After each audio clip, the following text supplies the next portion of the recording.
Hello, I'm Esther Roche and welcome to the Mom CEO podcast. Join me as we explore the dynamic intersection of motherhood and entrepreneurship. From the challenges to the triumphs, we're here to unravel it all. Get ready for insightful conversations, practical wisdom, and a whole lot of inspiration. Let's embark on this empowering journey together. Hello and welcome to the Mom CEO podcast. Today I'm joined by Sandra Garlick, the founder of Womanhood, and we're going to be talking about losing your identity as well as how to juggle both motherhood and running a business. So we're going to be exploring and uncovering basically the valuable insights that will inspire and empower you on your own journey, balancing motherhood and business. So without further ado, we're going to get started and dive straight into this enriching conversation. So hello, Sandra, and welcome. Thank you. And thank you for having me here. I really appreciate it. I'm really looking forward to this. Now, I'm really excited to have you. Just to, just as a start for our guests, would you mind just introducing yourself and just giving us a little bit of information about you? Yeah, well, I'm the founder of Womanhood and I create women in business role models. So I'm all about empowering women, inspiring women to recognize their achievements, celebrate them through my awards, my online academy, and my speaker bootcamp training. I've done a lot of things in the past, but this is where I am now. Yeah, that's amazing. And obviously I came across you through your Womanhood, and I've been connected with you for several years. But I just wanted to for those that don't obviously know you, it's just talking about how you got yourself involved in obviously running the business and setting up, and also you're a mum basically. And I'm not a historic mum. My boys are grown up now, but I think a lot of my learning and my journey derives from having to juggle and to bring up two boys on my own, and start and run a business and come out of the corporate world because of that. And I think my journey is not unique, it's not special, but it's unique to me. And I've strived and pushed my way forward and to eventually land where I am now, because of that motivation of my children. I needed that driver within me was always, I needed to provide these two small boys with a future. And the only way I could do that was I qualified as a solicitor, that was to give them the money to send them both to university if they wanted to go to university. And then I left that sort of hat and then started Womanhood. So everything I've done has had the boys in the back of my mind, every sort of deviation in my journey, if you like, because sitting at home was not an option for me. No, and I think it's, that's quite important really, that you took it within your strides to make sure that you were looking after them and providing for them. And how did it, obviously you're saying everything was shaped around them. So did you have the boys prior to studying within the law sector, basically? Yeah, so I walked out of a marriage with two boys, age 4 and 7, two beanbags and two suitcases, and had to start again. And I remember walking into the local benefits office because that was the only option that was open to me. And I looked around and I thought, I'm never coming back here. I've got to do something about this. And I walked into the local careers office and said, look, I've got two small boys. I want to be at the school gates. I want to be a mum that can take them to school, fetch them from school, but I can't be a stay-at-home mum. I can't afford to be. Plus, when I had my boys, I learned very quickly. I went to the coffee mornings and the play groups and all those things. And when the conversation turned to, well, which nappies do you use? Which shampoo do you use? And I thought, I'm just going to go mindless here. This is not for me. So I was already working part-time. I couldn't be an at-home mom because I needed this constant feeding for my brain. I couldn't allow myself, and hats off to it. My mum was a stay-at-home mum. Hats off to any mother that can stay at home and do that. but I just had this hungry brain for knowledge. And then when I walked out of my marriage, I knew that I had to provide for these boys. I had no financial support from my ex, so it was all about providing a future for them, and that was the driver. So I enrolled in college, got some qualifications because I hadn't got any of those. I got a place at university to study law, and all through that, it was very much I could give those boys everything they needed. That was my sole driver, the future for them. Yes, it just seems like, they were like, they played a really massive part in shaping and sort of moving you forward to obviously today. And you have had quite a bit of a journey. But at any point when you were going through that, obviously we said we're going to focus on losing your identity, but it's just looking at, did you feel like you'd lost any? Because it doesn't sound like it from the way you obviously approached life and the way you tackled it to move forward. I think I'd already lost my identity as a mum, because my own personal needs I had to give them up for the children, and that's how I lost my identity. The sole focus being them meant that I lost who I was. I lost who I was in the marriage anyway, and I'm not going to go there, but there was a lot of mental abuse which gave me a very low opinion of myself and what I could achieve in life. And I think because of that, I'd lost who I was as a person. I'd lost that confident person that I used to be. I didn't ever see that I could get that back. And then my focus became solely on these two boys and the future I wanted to provide, and the fact I needed to be there for them. And I had to be mum and dad. I had to be everything to them. And I didn't want to bring anybody else into the household. So I did bring them all up on my own, with my parents' help, of course. But they only had one set of grandparents because of that. They only had me. So it was a very close-knit upbringing for them. And I became their mum and the person who was providing this future. I wasn't Sandra Garlick. I wasn't the person that I could be. And I thought it wasn't until much, much later, I think, probably not till I started Woman Who, that I started to get that identity back and be me and the person I was, even when they're adults. Now, one thing I will say here, I'm still a mum. They may be adults now, but they come to me for things. They bounce ideas off me. My youngest son has started a business. I'm coaching him through that. He phones me when he gets a down day. He phones when he's done something well. It's constantly, you're never not a mum. Once you're a mum, you're always a mum. And that's true. I was just going to say that's the saying, that you don't stop. And do you feel with the way the boys have gone, you have played an important sort of motivational tool basically for them and what they've decided to do in their own lives? Well, when I graduated from university, I was the only more mature student in my year with children. And I think there were about 3 mature students out of 100. And there was a lot of international students, so their parents couldn't be there. So I asked if I could have their tickets, because you only got 2 tickets.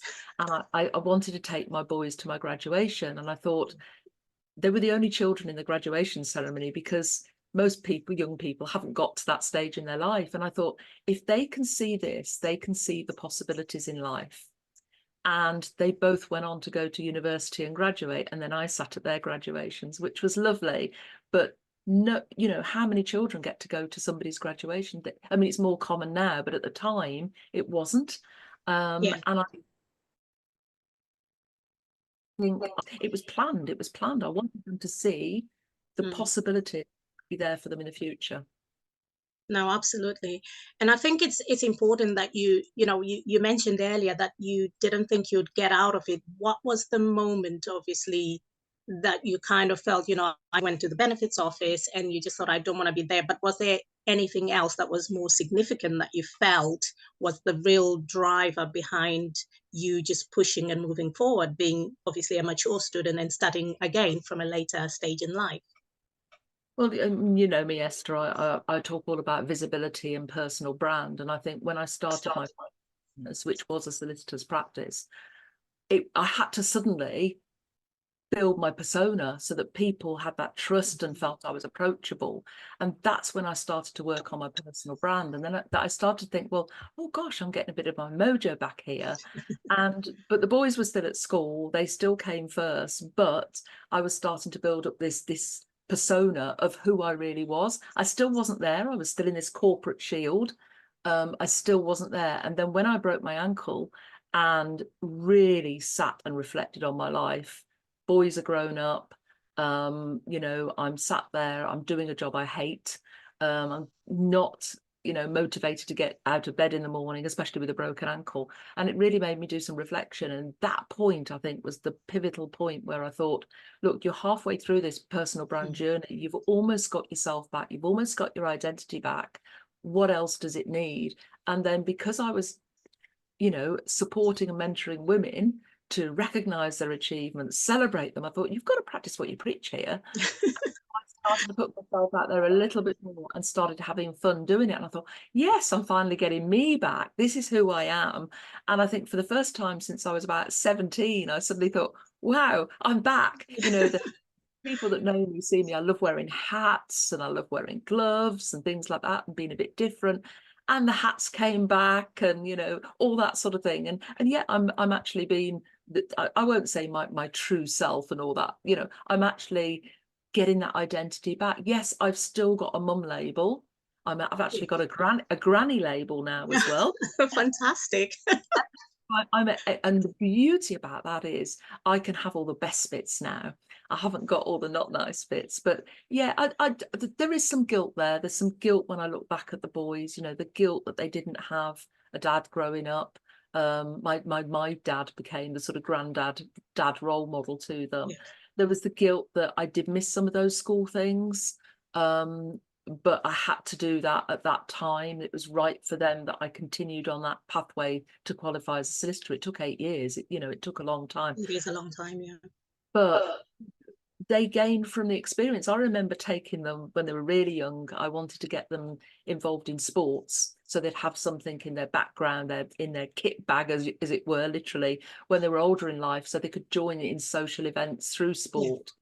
And it would keep them off the streets. That was my sole intention. I used to get them down to the local centre, get them involved in football, tennis, badminton, anything I could. And I used to sit studying my law books. Yes, there was that guilt thing again. I'd be studying the law books. I'd be watching them. Are you watching, Mum? Are you watching, Mum? Yes. I was there physically, but I probably wasn't there fully. And there was some guilt around that. But yeah, my identity felt that it was more, I was building an identity for them, but it wasn't my identity until later in years. Yeah. And it's interesting you say that, because, you know, when you look at losing your identity, there's so many different aspects of it in terms of, you know, even your friend groups and those kind of things. You know, obviously you're trying to now get yourself back into the working world and studying. Did you have friends, and did you kind of have a network of people around you other than your parents? I think I was very lonely during that period, especially when I was studying. I had what I call friendships and friendship groups, but they were all linked to something. And my friendship circle now has all come through business. You know, I've got really good friends now that I only met through business, which is really weird, but they've become good friends. And I think, you know, I've still got friends from when I was at school, but not, I wouldn't say we were close. And, you know, I've had to just strive for everything I've done at different points in my life, and I've probably moved through friendship groups as a result. And you know, but I've always surrounded myself by people I can reach out to and ask for help. I've always, wherever I've been, wherever I've lived, I've always been in a position where I've surrounded myself by people that are going to lift me up rather than pull me down. You know, even when the children were very small and I was married, we were living away from this area, so I was totally isolated parents as well. So you know, it's yeah, you just I'm a big believer. Mum always said to me when I was little, you know, get up, brush yourself down, carry on and make the best of it. And that's probably what I did for many years.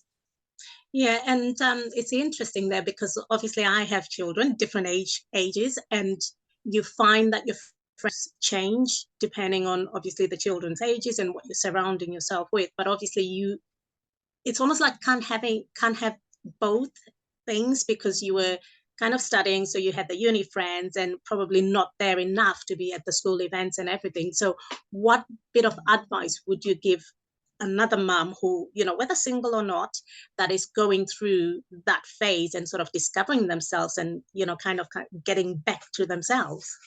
Yeah, I think it's, it's a work in progress. Mm. Don't expect to snap your fingers and be a new person, a new identity, get yourself back overnight. I've worked a lot on myself. I've done a lot of personal development. I had to find out who I really was. I had to find out what I wanted in life and recognize that sometimes, for my children, they couldn't have everything they wanted. I remember going to the supermarket with a cash in hand and saying, right, you can pick one packet of biscuits each and one treat for the week. That was it. But I think, finding myself was a journey, and it still hasn't finished. And I think that the piece of advice I would say is it's good to work on yourself, and it's good to carve out time for yourself as well, because it's important that and we say in business, you can't pour from an empty cup. If you don't, look after yourself, you can't give to your clients. I think that's important with your personal life as well. You can't be there for your family if you're not being the best you can be.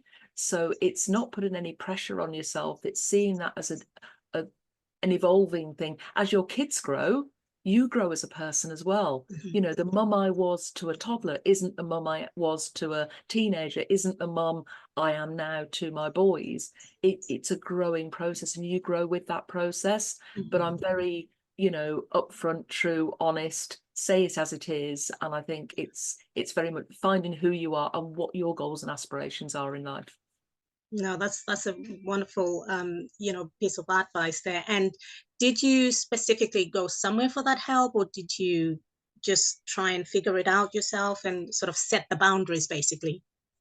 Um, I must admit, I was very, very lost when I broke my ankle. I was probably in a very dark place. I shut my friends out, which wasn't the best thing to do. But again, I had my family around me.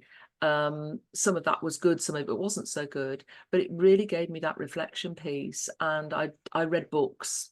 So I, a lot of work on Your Best Year Yet by Ginny Ditzler. My bank manager had bought it me a couple of years before when I started my first business. And I'd sort of flicked through it, but not really done it. And I took that book and I read it from cover to cover, and I did every exercise in it. And I thought, wow, this is where I want to be. This is where I want to go. Set myself some really good goals. And then started listening to podcasts, taking on learning, looking at people, not right up on a pedestal, looking at people that were maybe one or two steps ahead of where I wanted to be, and learning from them, finding out, no, I don't want to be like that. And I'm not saying I was molding myself to be somebody I wasn't. I was taking a bit from there and thinking, oh, that's me. Oh, that's me. I used to do that. Oh gosh, I need to do that again. And it was reading those books, listening to the podcast was helping me, and surrounding myself by like-minded women as well, going to networking groups and being with other people that were starting out in business, being with other people that I wanted to be around that would lift me up. And I think that's how I did it. It wasn't necessarily, the close friends have been great, but it wasn't necessarily about that. It was more about recognizing the old me that I wanted to bring forward, eliminate the not so nice me, or the bits of me that I considered baggage, and then finding the bits that lit me up and thinking, oh gosh, yeah, I really resonate with that. That's me. That's who I am, and finding that identity again. And I can step into my identity now. I don't need to step into it. It's not another persona. It's me from the inside out. I found my purpose. I found my passion in life, and I live that through everything I do. No, that's incredible, really. And obviously, I mentioned a bit earlier, because I've got to know you, and I came across Woman Who when it was during lockdown. So personally, for me, that was a journey where I was, homeschooling all the children, and I just needed that headspace. I needed to look after me and just give myself that little bit of time. What advice would you give to other women, other mums that feel they don't belong or they can't network because they've obviously lost touch of the real world because they've just focused on just being mums and not looking at anything else out there? And I think again, it's slowly, because you've got to recognize you have got family commitments. You have got to do things, but it's carving out that time for you. It's allocating that time in the diary, building a support network around you, whether that's parents, family, sisters, brothers that are going to help you, or husbands, partners, to say, I need this time for me. Once a week, I want to join this networking group, or I want to do this for me. And that is my time. And I don't call it me time. I've never called it me time, because me time is too vague. I said, that is my time to go to this networking group, or that's my time to go to this fitness class, or that's my time to work on my business. It's carving out that time, building a support network around you, and then saying, well, look, I can't probably work 9 to 5. It doesn't work for me. I've got to be there. I've got to drop my children off at school. Right. What time have I got now that I can allocate to me, my business, my passion, my projects, or whatever? And then recognizing, yeah, I've got to go and pick, this one up from nursery, this one up from school. The rest of my day is shot, and recognizing that and accepting that. And then thinking, right, okay, it's bath time, story time, bedtime. 7 o'clock, maybe, if you're lucky, they're in bed, and you think, well, okay, I've probably got to do some work now. And I've lost count of the times that I would study from 9 p.m. to 1 a.m. because that was my block of time to do that. And I recognized that and carved out that time just for me. It wasn't ideal. I love my bed, but that was how I had to do it at that point in my life. Yeah, and I think it is important to have that boundary. And I think you approached it with a way that it's not going to last forever. You knew what you had to do to move you to the next step, and it's having that motivation and that drive and discipline, I suppose, to be able to put all that into place. So Yeah. no, that's incredible. Um, so Sandra, with regards to obviously your networking, which I think is absolutely amazing, have you got anything that's upcoming that we need to know about, or any kind of support things that's available, or resources for other women that are looking for inspiration, really? Yeah, well, I've got a free community and everybody's welcome into that. And I've got men in there too as well, that don't alienate anybody, but it is predominantly women in business. And that's the Woman Who Achieves community on Facebook. It's free to come in and surround yourself with like-minded women. I run events. I've got my awards, obviously, which I run twice a year. And what I'd say about those is that they are aimed at the people that have stepped away, have done something different, have come back. My solopreneur awards are specifically for that and happen every October. And then I've got my online academy, which of course is if people want to work on themselves with me, in a group of like-minded women in business. And everything is on the Woman Who website, womanwho.co.uk. No, that's absolutely fantastic. It's been a pleasure having you today, Sandra, and thank you for sharing all those tips. And I hope the audience is going to be inspired and find the information useful. So thank you very much. Thank you for having me. Pleasure. Thank you.